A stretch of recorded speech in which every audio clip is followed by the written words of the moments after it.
So students, ইয়াত আমাক question 4 কি কৈছে চোৱাচোন এবাৰ question 4 কৈছে Bulbuli's father bought a plot of land of measure 18.25 meter into 15.75 meter in a city. মানে কি সো অসমীয়াটো তোমালোকে চোৱা এবাৰ কি কৈছে বুলবুলিৰ দেউতাকে চহৰত 18.25 মিটাৰ into 15.75 মিটাৰ জোখৰ এটুকুৰা মাটি কিনিলে তাৰ পিছত কি কৈছিলে চোৱা if he want to cover the area by a boundary wall, what will be the length of the boundary wall? কৈছে যে মাটি টুকুৰাৰ চাৰিওফালে বেৰ দিবৰ বাবে কিমান দৈৰ্ঘ্যৰ বেৰৰ প্ৰয়োজন হ'ব চোৱা বস্তুটো বুজাই দিওঁ তেতিয়া তুমি বুজি পাবা চোৱা বহুতেই সহজ এইটো চোৱা question 4 টো আমি সলিউশন কৰো সো মই অকমান প্ৰথমে বুজাই দিওঁ হা এটো চোৱা এতিয়া তোমালোকে এটো ভালদৰে বুজি পাবা সো কি কৰিছে বুলবুলিৰ দেউতাকে কি কৰিছিলে এখন এটা মাটি টুকুৰা কিনিছে যাৰ এটো আকাৰটো কেনেকুৱা জোখটো কেনেকুৱা 18.25 into 15.75 মানে কি সো এনেকুৱা যদি কয় তুমি সদায় বুজিব লাগিব এটো হল আমাৰ দৈৰ্ঘ্য এটো কি আমাৰ দৈৰ্ঘ্য আৰু এটো কি আমাৰ প্ৰস্থ এটো কি প্ৰস্থ প্ৰথমটো সদায় দৈৰ্ঘ্য হয় মানে যেটো দীঘল বেছি থাকে এটো কি হ'ব দৈৰ্ঘ্য আৰু এটো হ'ব প্ৰস্থ বা ইয়াক আমি ইংৰাজীত কম লেন্থ সো আৰু এটো আমি কি বুলি কম ব্ৰেথ এটো আমি ব্ৰেথ বা আমি শৰ্টকাটত এল আৰু বি বুলিও কওঁ সো অৰ্থাৎ বস্তুটো কেনেকুৱা হ'ব এনেকুৱা আয়তাকাৰৰ হ'ব সো যদি এটো 18 পইণ্ট কি হয় 25 হয় তেন্তে এটো কি হৈ যাব 15 পইণ্ট কি হ'ব 75 এনেকুৱা হ'ব 15.75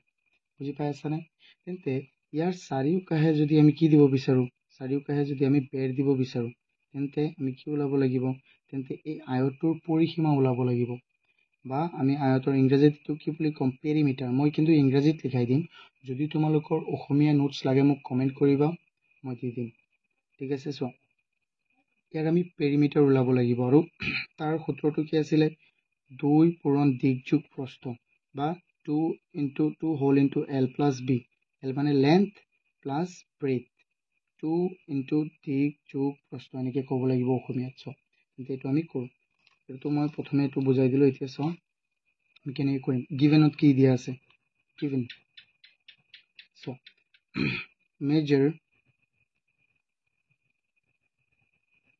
measure of the land equal 18.25 into 15.75 so measure মানে যোগ মাটি টুকুৰা যোগ ইমান 18.25 into 15.75 so আমি কি কৰিম এতিয়া চোৱাচোন so এটো কি হৈ যাব তেন্তে so এটো হৈ যাব আমাৰ length আৰু এটো কি হৈ যাব breadth so length কি হ'ব length so length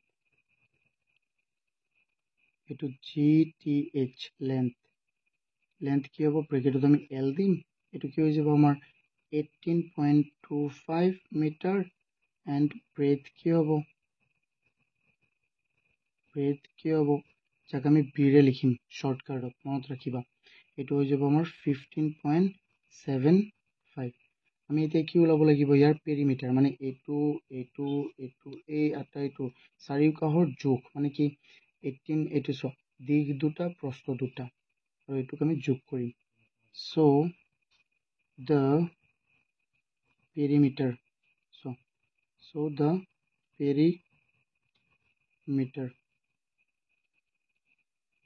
so the perimeter equal কি হৈ যাব আমাৰ perimeter সূত্ৰটো কি আছিল 2 whole into l plus b অৰ্থাৎ চোৱাচোন এটা আমি কৰো তেন্তে কি হ'ব so l ৰ জায়গাত আমি l বহাই দিম 2 whole into l মানে কিমান এটো ইয়াত পূৰণ হ'ব মানে l মানে হল আমাৰ 18.25 plus আৰু কি আছিল 15. কি আছে আমাৰ 75 এটো প্ৰথমে আমি ব্ৰেকেটৰ কিটা কৰিব লাগিব যোগ কৰি দিম প্ৰথমে ব্ৰেকেটৰ কিটা যোগ কৰিলে কি হৈ যাব চোৱা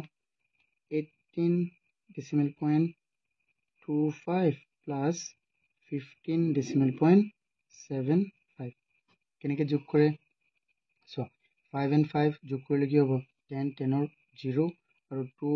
and 7 9 9 plus 1 কিমান 10 10ৰ ইয়াতো 0 ডেচিমেল আছে ডেচিমেল এক আমাৰ হাতত থাকিল 8 5 কিমান হৈ গ'ল আমাৰ 8 5 হৈ গ'ল 13 13 যোগ 1 কিমান হৈ যাব আমাৰ 14 কিমান হ'ব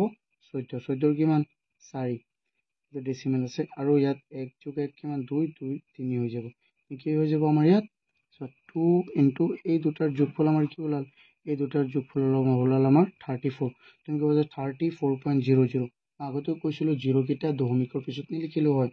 তেন্তে এতিয়া চোৱাচোন কি হ'ব 2 into 34 কিমান হৈ যাব আমাৰ 68 মিটাৰ এইটো হৈ গ'ল আমাৰ আনচাৰ এইটো এনচাৰ হৈ গ'ল বা তুমি এনেকৈও লিখিব পাৰিবা আৰু অকণমান লিখি দিব পাৰিবা এইটো কিমান লাগিব এইটো লিখিলেই হৈ যাব চ' ইমান ডাঙৰ লিখিব নালাগে চ' তুমি আৰু অকণমান লিখি দিলে বেছি ভাল হয় দেন the boundary wall কৈছিল ন then the length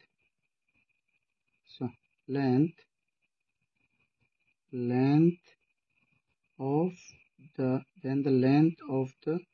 boundary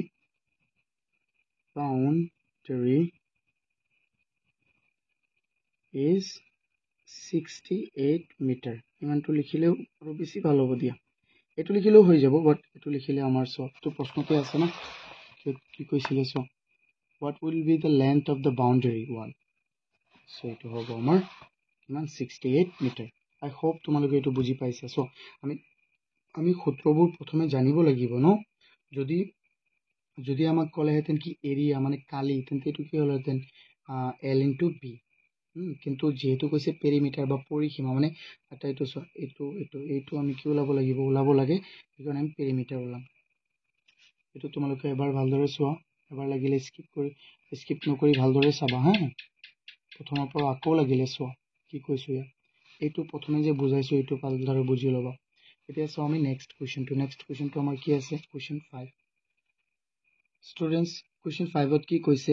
what is the area of a square of side 2.4 centimeter so ইয়াত কৈছে যে 2.4 centimeter দৈৰ্ঘ্যৰ এটা বৰ্গৰ বাহুযুক্ত 2.4 centimeter বাহুযুক্ত এটা বৰ্গৰ কালি কিমান হ'ব এতিয়া সো ইয়াৰ আগতে তেন্তে আমি কি জানিব লাগিব বৰ্গৰ কালি কি সো মই এইটো বুজাই দি আছো এইকেইটা ক্লাছ 6ত তোমালোকে পাই আহিছিলা হে এটা ক্লাছ 6ত পাই আহিছিলা ইয়াৰ ভিডিঅ'বোৰ চাবাচোন আকৌ তোমালোকে ক্লাছ 6ত যদি ভালদৰে পঢ়িছিলা তেন্তে মনত আছে মই এইকেইটা আটাইবোৰ ভিডিঅ' মই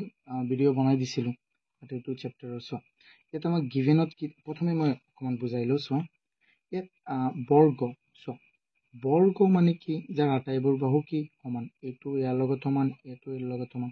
তেন্তে ইয়াৰ যদি এটা বাহু কি হয় ধৰি লোৱা এ হয় তেন্তে এইটো কি হ'ব এ এইটো কি হ'ব এ এইটো কি হ'ব এ তেন্তে কি হৈ যাব চোৱাচোন তেন্তে ইয়াৰ যদি আমি কালি ওলাব বিচাৰোঁ কিন্তু কি হ'ব এইটো দিক আৰু প্ৰস্থ পূৰণ কৰিব লাগিব আৰু নহয় দিক কি এ প্ৰস্থ কি এ বা লেন্থ কি এ ব্ৰেড কি এ ইনটু এ কি হৈ যাব এ স্কুৱেৰ তেন্তে ইয়াত গিভেনত কি দি আছে চোৱা প্ৰথমে আমি লিখিলোঁ গিভেন লেন্থ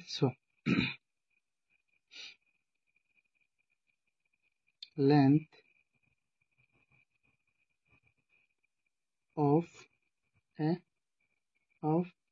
a side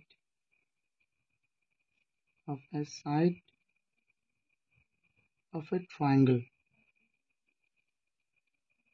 নহয় তো square কি আছে আমাৰ এইটো কিন্তু বেলেগ কি আছে 2.4 centimeter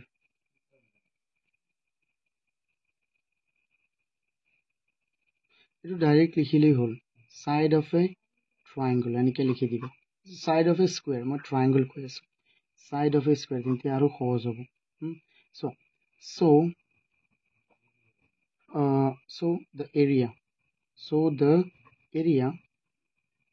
area of the square equal কি হ'ব side into side হয় নহয় মানে এ পূৰণে যদি এটা হয় এ বাহু তেন্তে আটা এইটো এ হ'ব, তেন্তে তাৰ এৰিয়া কি হৈ যাব, এ ইনটু এ স্কুৱেৰ। তেন্তে ইয়াত আমি কি বহাম, 2.4 ইনটু 2.4। তেন্তে আমি পূৰণ কৰিম, আমিতো আগতে শিকি আহিছোঁ কেনেকৈ পূৰণ কৰি এইকেইটা। চ' 2.4 ইনটু 2.4 এইকেইটা আমি কি কৰিব লাগিব, আমি প্ৰথমে ধৰি ল'ম যে ইহঁতৰ কি নাই, ইহঁতৰ দশমিক নাই। তেন্তে 24 ইনটু 24 অৰ্থাৎ 24 স্কুৱেৰ। তোমালোকে পূৰণ কৰি ল'বা কিন্তু এনেকৈ আহিছে। চ' 24 ইনটু 24 কি হৈ জানো 576 হয়। তেন্তে ইয়াত হ'ব 576। ইয়াত এক ঘৰ দশমিক, ইয়াত এক ঘৰ, কেইঘৰ হ'ব, দুঘৰ। তেন্তে এইটো হৈ যাব। আৰু ইয়াত যিহেতু ইয়াত এটা চেণ্টিমিটাৰ, ইয়াত এটা চেণ্টিমিটাৰ, তেন্তে চেণ্টিমিটাৰ স্কুৱেৰ। এইটো হৈ গ'ল আমাৰ এনচাৰ, ফুল এনচাৰ। বুজি পাইছানে? ইয়াত আমি প্ৰথমে গিভেনত কি দিয়া আছে, side of A square 2.4 centimetre. So' the area of the square কি হৈ যাব, 2.4 ইনটু 2.4 ইকুৱেল 5.76 চেণ্টিমিটাৰ স্কুৱেৰ। আই হোপ তোমালোকে এইটো বুজি পাইছা। এতিয়া চাওঁ আমি কুৱেশ্যন 6ত আমাক কি দিছে এইটো চোৱা। চোৱাচোন এই কুৱেশ্যনটোত কি কৈছে, a four-wheeler vehicle cover 15.5 kilometer distance by 1 liter of petrol। মানে কি, 4-wheeler মানে কি, চাৰিচকীয়া বাহন। এখন চাৰিচকীয়া বাহনে 1 লিটাৰ পেট্ৰলত কিমান দূৰত্ব যাব পাৰে, 1 লিটাৰ পেট্ৰলত 15.5 কিলোমিটাৰ দূৰত্ব যাব পাৰে। How much distance would it cover in 100 litre petrol? এইটো এটা কথা হ'ল নে কোৱা। এইটোতো মই তোমালোকক হোমৱৰ্ক দিব নালাগে, কিন্তু ঠিক আছে মই বুজাই দি আছোঁ, মই কৰাইও দিম, চোৱা ভালদৰে। যদি 1 লিটাৰ পেট্ৰলত কোনো এটা গাড়ীয়ে কি কৰে 15.5 কিলোমিটাৰ যায়, তেন্তে 100 লিটাৰ পেট্ৰলত কিমান যাব, 100 তুমি 15.5ত পূৰণ কৰিব লাগিব নে নাই, লাগিব, চিম্পল। চোৱা আমি লিখো, এইটো প্ৰথমে গিভেনটো লিখিলোঁ, কি দি আছে আমাক। চ' আমি লিখো গিভেন 6ৰ সলিউশন। গিভেন আমাক কি দি আছে,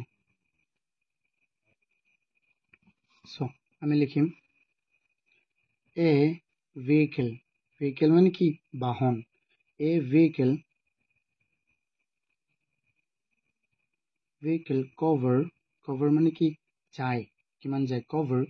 15.5 কিলোমিটাৰ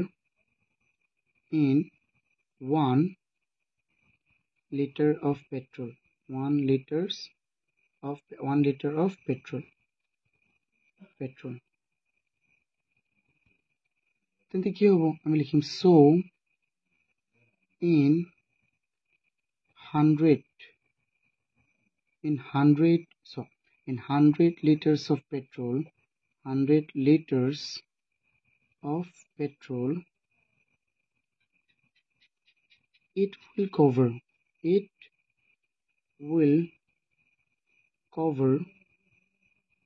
equal, so 15.5 into 100। মই কি কৈছিলোঁ চোৱা, 100 পূৰণ কৰি দিয়া 15.5ত, 15.5ত 100 পূৰণ কেনেকৈ কৰিম চোৱা, আমি দশমিক উঠাই দিওঁ। তেন্তে ইয়াৰ লগত যদি তুমি কি পূৰণ কৰা, তেন্তে 155 ইনটু কি হৈ যাব 10, কি হৈ যাব, দুটা শূন্য বহিব নে নাই, দুটা শূন্য বহিব। দশমিক ইয়াত এঘৰ আছিলে, চোৱা তেন্তে এঘৰ আগত বহিব, অৰ্থাৎ কি হৈ গ'ল আমাৰ 1550 কিলোমিটাৰ। এইটো হ'ব আমাৰ এনচাৰ। চ' এইটো হৈ গ'ল কি আমাৰ এনচাৰ। এইটো বুজি পাইছানে, মই ডাইৰেক্ট পূৰণ কৰি দিছোঁ। আই হোপ তোমালোকে বুজি পাইছা। আৰু ইংৰাজীবোৰ চোৱা, তোমালোকে অসমীয়াত লিখিলে এনেকৈ লিখিবা, a vehicle cover 15.5 kilometre in 1 litre of petrol. মানে কি, এখন বাহনে কি কৰে 1 লিটাৰ পেট্ৰলেৰে 15.5 কিলোমিটাৰ দূৰত্ব যায়। তেন্তে 100 লিটাৰ পেট্ৰলেৰে সি যাব ইকুৱেল, গাড়ীখন যাব ইকুৱেল 15.5 ইনটু 100 কিমান হৈ যাব, 1550 kilometre. Then that's our final answer. যদি তোমালোকে এইটো বুজি পাইছা আটাইবোৰ কুৱেশ্যন, তেন্তে ভিডিঅ'টো এবাৰ লাইক কৰি দিয়া আৰু চেনেলটোতো ছাবস্ক্ৰাইব কৰা, এতিয়া মোৰ বহুত ভাল লাগে। আৰু চোৱা তোমালোকে প্লিজ এইটো ছাবস্ক্ৰাইব কৰি দিবা। Thank U.